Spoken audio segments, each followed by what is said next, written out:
Okay अच्छा, previous lecture के अंदर हमने while लूप को कवर किया था, तो in this lecture we are going to start with do while loop. Clear? First of all we have to write the syntax of do while loop. After that we have to provide things which is defined in syntax. Clear? अच्छा, यहाँ पे आके syntax के अंदर हम क्या करते हैं? फर्स्ट ऑफ ऑल यहाँ पे किसी भी वेरिएबल की डिक्लेरेशन और इनिशियलाइजेशन करते हैं। उसके बाद यहां पे आप डू कीवर्ड देते हो जो आपके उन्हीं 32 कीवर्ड्स है। क्लियर? और actually it is a do while loop body, जिसके अंदर या जिसे आप कोड ब्लॉक कहते हो, इसके अंदर जितनी स्टेटमेंट आपको प्रिंट करनी है आप वही यहां पे करवाते हो। क्लियर? और इसके बाद हम देते हैं इंक्रीमेंट और डिक्रीमेंट। जी क्लियर? अच्छा, उसके बाद कंडीशन है, यानी कि लूप के बॉडी के बाहर क्या है आपके पास? कंडीशन है। और इस लूप का पर्पस क्या होता है पहले तो बता दूं। व्हाइल और फॉर का डिफरेंस क्या था? व्हाइल और फॉर एक ही पर्पस के लिए, सिर्फ उनका सिंटैक्स चेंज है। ठीक है? कुछ लास्ट लिमिटेशंस पे जाके व्हाइल और फॉर का थोड़ा डिफरेंस हो जाता है, वरना अगर आप बैठ के सोचेंगे तो फॉर और व्हाइल लूप का वही काम है। ठीक है? लेकिन आपका उनका सिंटैक्स चेंज है। क्लियर? क्योंकि आपके पास फॉर लूप जो है fix number of statement print करता है, जहां से लेकर आप जहां तक प्रिंट करना चाहेंगे वहां तक ही होगा, उसके अलावा आपके पास कोई एग्जीक्यूशन नहीं होगी।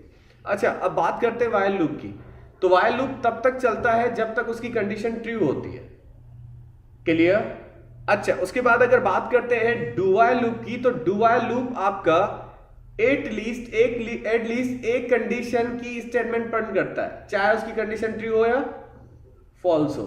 तो आपका डू व्हाइल लूप एक बार एक स्टेटमेंट प्रिंट करेगा, चाहे उसकी कंडीशन फॉल्स ही क्यों ना हो। ठीक है?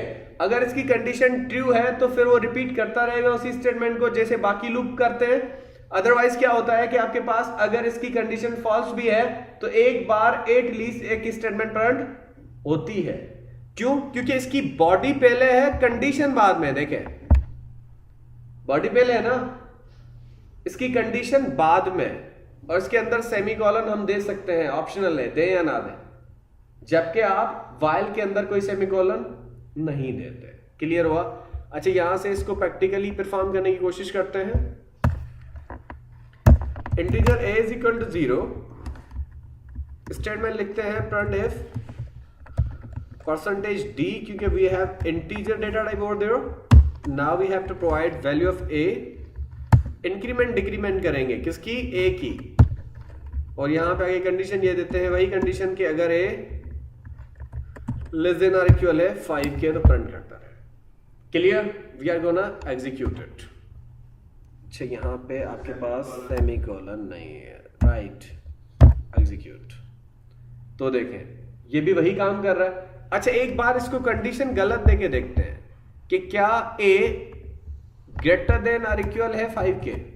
क्या a की वैल्यू फर्स्ट टाइम 5 से बड़ी है या 5 के बराबर है? नहीं, क्योंकि a की वैल्यू 0 है। तो पहली बार लूप की कंडीशन फॉल्स है। ठीक है? अगर इसकी कंडीशन फॉल्स भी है तो आपके पास एटलीस्ट एक स्टेटमेंट प्रिंट करेगा। देखें, 0 कर रहा है प्रिंट, क्योंकि in do while loop before condition there is a block of code जो आपका एग्जीक्यूट हो रहा है। क्लियर? तो ये था do while loop, and next के अंदर इंशाल्लाह हम कवर करते हैं नेस्टेड फॉर लूप्स। क्लियर हुआ?